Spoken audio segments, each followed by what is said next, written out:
Sure. Wait for YouTube to get the announcements out. It's just kind of a random thing.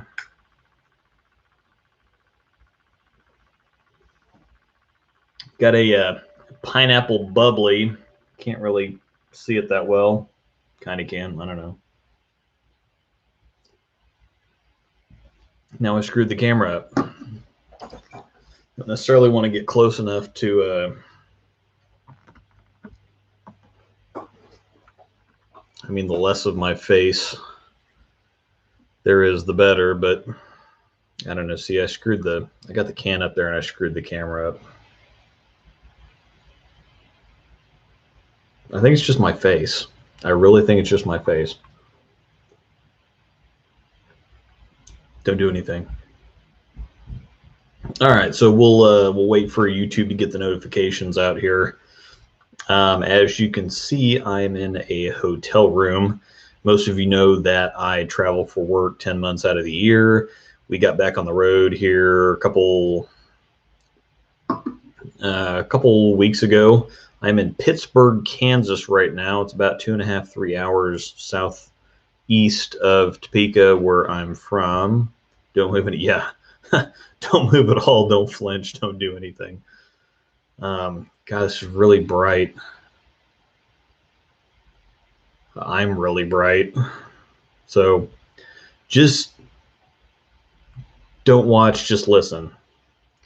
Do you still have your singles and doubles tournament footage out there? Yes, it's on YouTube. It's just piled in the back. So it's just got a million other videos uploaded after it, so it's still there. You going to be doing 900 global ball reviews? I hope so, eventually.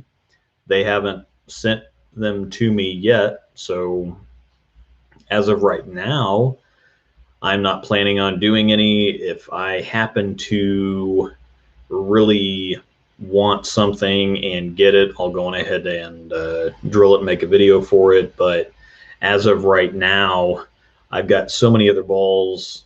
I mean, I've got 30 or 40 drilled balls in the basement that I have to somehow narrow down to 6 for league and 8 for tournaments. So drilling something extra that they don't send me for a video is, and then I've got I've got 20 other balls on the shelf behind that I'm waiting to drill that I really want to drill. So it's kind of hard to justify drilling something or going out of my way to drill something when I have so many other balls that already aren't getting used. So since you left the TV plugged in, your face is on the big TV while I clean the floors. Well, that's unfortunate.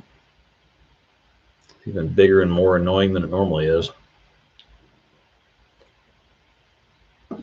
So anyway, I thought I'd do this new live stream series called On the Road Again. We normally start traveling early February. We were a little bit later this year, but normally start traveling early February and get done by about Thanksgiving. I'm one of the full-time travel guys, and so every single week I'm going somewhere. We work 4/10, so I leave on Monday morning. I get back Thursday afternoon sometime. Like I said, I'm in Pittsburg, Kansas right now. So in a hotel room, it's exciting. As you can see, I get to catch up on movies and TV shows that I don't get to watch otherwise. So yeah, I know I don't take 38 balls with me to league. Novel concept. Can't be a real staffer guy if I don't make at least 4 or 5 trips into the building. So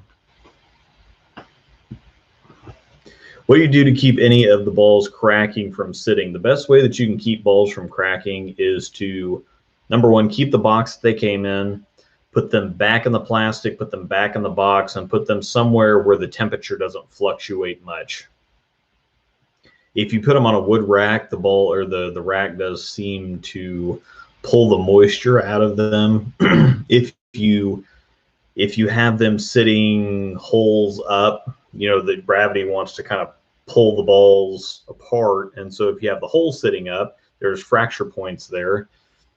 So the best way is to stick them back in the bag and back in the box that they came in. That'll kind of protect them a little bit better. So I didn't do a Rise and Grinds on Friday. Part of that was because, unfortunately, my partner in crime, Jonathan, had to go back to his day job, or he had been doing his job. He was just able to do it remotely. Just now he's going to be doing it in person again. So we are going to reschedule Rise and Grind so he can keep doing it. It's going to be Saturday, Sunday, something like that. Now, I do have Mr. James Niffen Jr. or Shimwrecker Enterprises, as you know him, he's going to be flying in this weekend for another bowling tournament. And so we are going to, last time on the live stream, I said that your homework was to watch the Storm pin buffer layout videos, to watch the Players Championship, and then to watch whatever else. I can't remember what the other PBA tournament was, because we had the Players Championship, and then we had something else, and I can't remember what it is off the top of my head. But the two PBA tournaments, and then the PBA Junior Championship, they just had that this last Sunday, and that was a whole lot of fun. Oh man, Carlos, I really had to put AMA in the title. I really had to do that. So no, do you put ketchup directly on your fried? Yeah, the TOC. Cool. So yeah, James and I are going to be watching the Players Championship. He's actually in the same region as Kyle Troop, and he's friends with Kyle Troop. Kyle's asked him to bowl a couple of tournaments. So James has also lost $1,000 to Kyle Troop, by the way. So we're going to be watching the Players Championship, and he knows Kyle's game better than most, or at least us couch quarterbacks. So anyway, that's a very good question. And I have a life hack here, by the way. You put ketchup directly on your fries, or put it on the side and then dip. You put it on the side and then dip, but if you want extra salt on your fries, it doesn't stick to the fries very well. So I actually put salt on the ketchup. So if you put ketchup on the side and then you salt the ketchup instead of the fry, it will stick to the salt instead. Or yeah, the ketchup, the salt will stick to the ketchup where it doesn't stick to the fry. So yeah, you're welcome. Help me with urethane. I'm not super wise to things and always trying to learn, but to me at its base, urethane almost feels like a cheat. It kind of ignores the pattern quantity, which makes things more difficult. Yes and no.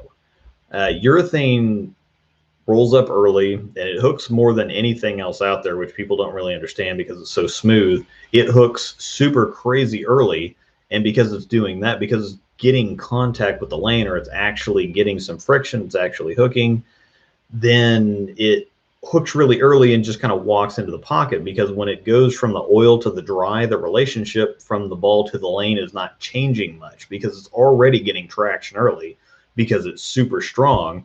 And so it just gets traction early, and then it walks into the pocket. So it can be cheating. It can feel like cheating sometimes, but the UC 2.5 shot is also cheating, by the way. So is any ball today like the Storm Torrent? The most recent one that we had that was pretty close was the Winter Solid. There's nothing. The High Road Max is somewhat close, but it's quite a bit stronger. So if you can find a Winter Solid, I think that they're still around, and I don't think that they cost that much. And so Winter Solid is very, very close to the Torrent. The numbers are a little bit different, but on lane ball reaction, they're very close. Let's see. Would you buy a High Road if you already had a High Road Pearl, or would it be too much overlap between the two? I don't think that there's, surprisingly enough, there's not a ton of overlap, because the High Road Pearl goes a fair bit longer than the High Road, and it's snappier. It's quicker on friction, though just barely, and the shapes are different. The High Road Pearl is a lot rounder. of a shape, and the high road is kind of a continuous arc. And so you've got a little bit of shape difference, you have a little bit of hook potential difference, and so those two can coexist in the same bag. Now, it depends on how many spots you have in the bag. They can coexist if you're looking for kind of some, if you like that general reaction and you're looking for more shape deltas, they can fit together. But if you look for more hook potential overlap, then yeah, they could probably be a little too close. No ketchup barbecue sauce? It depends. I actually like fries with cocktail sauce. I like cocktail sauce, period. So cocktail sauce goes on anything. God, I'm really white. And I thought that it was really, really windy today. So again, for those of you that have joined recently, I am a bridge inspector for the Kansas Department of Transportation. We're based out of Topeka, which is basically an hour west of Kansas City, which is in the far, far northeast corner of Kansas. Kansas is kind of a rectangular state. It's about 450-ish miles wide and 250-ish miles tall, high, whatever you want to do. And so there's a group of about 10 of us, and we do certain sections. Pittsburg, Kansas is in the far southeastern area of Kansas. That's where we're at right now. So we just got back from a cool little place called Fifth Street Bar. 3 tacos for $1.50 on Taco Tuesday. I know it's Wednesday, but I had some wings tonight. And last night we had Taco Tuesday, and you would think that anything that's 3 for $1.50 is not great, but the tacos are actually pretty good. So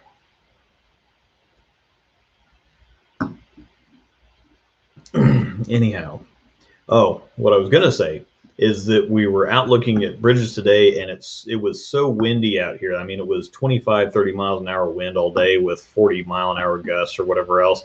So I couldn't wear a hat. Or, you know, I could have worn a hat, but I would have lost my hat. So I didn't wear a hat. And normally at this point of the year, since I'm so pale and ginger, if I get a little bit of sun on myself, if I don't instantly put sunscreen on right off the get-go while the temperature is still warming up and while the sun is not really super hot, so to speak, if I get a little bit of if I don't put sunscreen on and I toughen my skin up a little bit, generally I ride it a little bit better throughout the year. I thought that I was going to get a little bit red today. I didn't, fortunately or unfortunately, depending on how you look at it. I'm either this color or I don't know. I don't have anything red standing by, so unfortunately I'm still this color, regrettably. I am drinking pineapple bubbly. I like to take sparkling water on the road. I've got a passion fruit bubbler for tomorrow morning on the way home. What? Can't believe you drank that piss. Worst drink ever? Are you talking about my pineapple bubbly? I like my sparkling water. You'll have to let me know what you're... Yeah. Because I know that you can't be talking about my pineapple bubbly. I just know that you can't. I'm bowling my first PBA event about a month, and the pattern is Viper. Any recommendations for lane attack and ball choice? So much boils down to lane surface, and it's really kind of wild. So lane surface and topography governs a lot more of ball reaction than you realize. And so if you would talk to some of the PBA guys, they have some certain general ideas when it comes to specific patterns, but they have more of, you know, what center are we bowling in? Because that carries a lot of weight. When I used to do ball reviews at both Westridge and Gage Center, Westridge, everything looked the same because the ball reaction was very smooth. And then Gage Center, everything, you know, back-ended off the planet. And so I never really could get that good of a read on ball reaction because everything played from third arrow at Westridge. Didn't matter what the pattern was. And it was kind of funny because they have a summer league for youth bowlers, and they put down different difficult patterns every summer, basically to prep the kids for junior gold. And they would always have the people that ran the league would always have a league meeting for the kids before they got started to say, okay, well, here's teaching them how to read a pattern graph and how to adjust and how to do some certain things, just basically breaking down what's going on with the pattern. Now, for this league, they do allow adults to pay a small fee and just bowl with the kids. They're not part of the league. They don't have anything to do with that, but it's kind of a thing if the adults can be a good influence on the kids, even plus they can just get practice at the same time. Well, the people that ran the league noticed that I would start at third arrow every single time, no matter what the pattern was, what was going on with anything. And so one of them pulled me aside one time and said, you know, it looks a little bit bad when we, you know, what are you doing? Because it looks a little bit bad when we tell the kids, okay, this is a 35-foot pattern. You're probably going to want to start around 3 or 4 board, and you're throwing a ball from third arrow. It just, you know, you're in the pro shop, the kids kind of look up to you a little bit, and so it doesn't make us look very good when we tell them one thing and then they see you doing something else. So what's the idea? And I said, well, everything in this house plays from third arrow. It doesn't, I mean, what you're telling them as far as the pattern goes is correct, but everything in this house plays from third arrow. That's just where the track's at. The topography is not great. The lane surface is 15, 20 years old. The track is at third arrow, so I don't care what pattern it is, it's going to play from third arrow. And I always did well playing any pattern. It didn't matter what it was. I played it from third arrow, and it worked out very well. So that's a little difficult sometimes. As far as I know, Viper is actually pretty challenging. So you're going to want to start with smoother, more controllable stuff to begin with, and then try not to have too much of a game plan going in, because I've found that some certain times when I pay too much attention to the lane pattern, and James can answer this for you, the first time that he came to Kansas City to bowl, and we bowled at Olathe East, and I told him, okay, well, what happens is everybody gets deep. Doesn't matter what the pattern is here, everybody gets deep. And that was the one single time I've ever bowled at Olathe East, the move was right instead of left, which he's figured out and adjusted to now. But so I would not try to plan too much or pay too much attention to the plan. I just kind of let the ball reaction be your guide as much as possible. But I really like my Codex. There's something similar to that, the Rubicon. The Rubicon shapes a little bit more than the Codex, but E-Track Solid is very, very similar as far as cover stock, you know, formulation, characteristics is the word I'm looking for. Characteristics. What the heck? MVP line going the way of the Dodo. I feel like the Attitude just came out. Yeah, the Attitude was ugly. And so it just, I thought it was really good. I've got 2 of them. I had 2 of them. I was going to redraw my righty one, but I still have a 2-inch pin on my lefty one. And then it just got discontinued because it's ugly. It turns out that balls that don't have great shelf appeal don't last very long. Stuff like the Wild Streak and the Attitude that I thought were really good balls, they're gone already just because they don't stand out, you know, on the shelf. I feel the same way about the Insight. It doesn't have great shelf appeal, and I'm actually warming up quite a bit to it now that the Omega's gone. Number one, I thought it was a little weird to have both coexisting, but because there was a significant amount of overlap there. I know that Casey Murphy really likes his Insight, for those of you that know him. Yeah, I took it to league last week, and I shot 240 with it and missed a 10 pin, or missed a 7 pin in the 10th frame. So I'm warming up quite a bit to my Insight. and it's a great ball, but it just doesn't really stand out on a shelf. So I don't imagine that it's going to last very long. Same thing with the RSTX1. It's very, very quietly flying under the radar. It's one of the best balls in any of the 3 Storm catalogs now, but it just doesn't stand out on the shelf. So unfortunately, ever had a ballet, a flat spot? I have no idea what you're talking about. I've not had nearly enough to drink tonight to understand what you're talking about. So if you could fill me in on that, I could answer the question. I can't believe you drink that piss. This is amazing. Pineapple bubbly in any flavor. Actually, I prefer Spindrift because it's not essenced or flavored. It actually has real fruit juice in it, and it tastes amazing. So, see, I'm not into I have had Chick-fil-A literally once in my life. Literally once. Every single time we drive by, or I've gone through the drive-through a few times with the wife.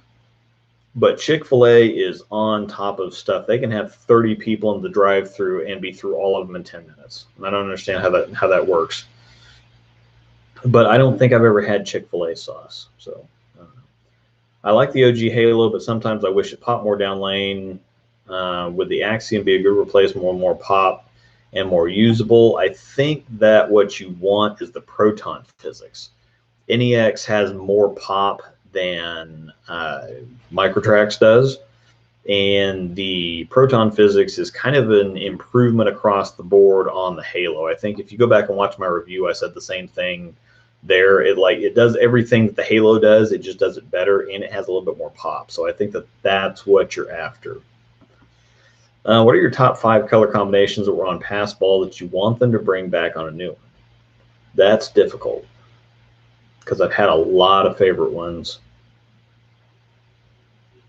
I would actually have to think about that.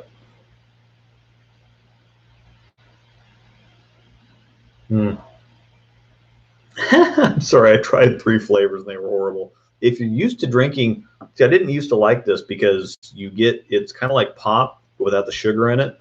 And so when you remove the sweetness from something like that, it tastes awful until you kind of get used to it. And I got used to it, and now I really like it. So I really like the original Trauma.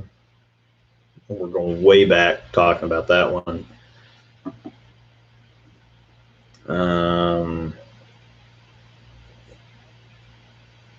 I really like the look of the Halo Pearl, the No Rules Pearl, anything pink. Pretty well anything pink. The Hectic, really like the Hectic. So, I mean, they just need to make more pink stuff and make it overseas, or not opposite of overseas. Make it stateside. More pink stuff stateside. That's all we need. That goes well with a shot of rum or maybe 2 shots. What ball would you recommend I get next? I have a UFO Phase 2 Sonic and a Pitch Black. So there's a pretty big gap between the UFO Phase 2 and the Sonic and then the Pitch Black. So you're probably looking at something like a High Road Pearl. What ball do you like more for house overall? Hustle PBR or the Hustle Wrap? The Wrap is basically like a baby idle pearl. So the PBR is going to be too smooth and a little too early for most people to work on a house shot. It's a lot better on sport patterns where the Wrap is kind of they kind of work in tandem. The PBR is better for most sport patterns, and the Wrap is better on most house patterns. Oh, that's what you meant. Ever had a ball get a flat spot? Autocorrect. All right, so ever had a ball get a flat spot? Every once in a while, yes. Normally, it's just they hit something weird or they get stuck in the ball return for too long, but it should be something, get a resurface, and it should take care of it pretty quickly. How was bowling today? If you went today? No, I was mountain goating over bridges today. We drove 240 miles and looked at 20 bridges today. That's what I do for my day job. I am a state bridge inspector for Kansas. Kansas Department of Transportation. No Chick-fil-A, cancel my Patreon. I don't go out of my way to get Chick-fil-A. I'm not a big fan of chicken. I'm okay with it, and I like wings for the most part. But for some reason, whenever I have chicken, I don't understand what they do with the good chicken, but they always, every time I get chicken in anything, it always has gristle or something in it. You know, when I'm chewing my chicken, I like to have the meaty part of the chicken, not the kind of bony, gnarly, getting bone chunks in there and the stuff that tastes like I'm chewing on a rubber band or a piece of plastic or something else. Like, I don't know what they do with the good chicken. This is my problem. If I would get good chicken, I would eat more chicken, but most of the time they seem to just cut off all the good chicken and leave the gristly, tendony, little bone chunks and stuff in there. So I don't know what it is, but for that reason, I don't like chicken that much. How was bowling today? If you went, yeah, I mentioned that. But yes, I'm sitting in a hotel room in Pittsburg, Kansas right now. 2.5 to 3 hours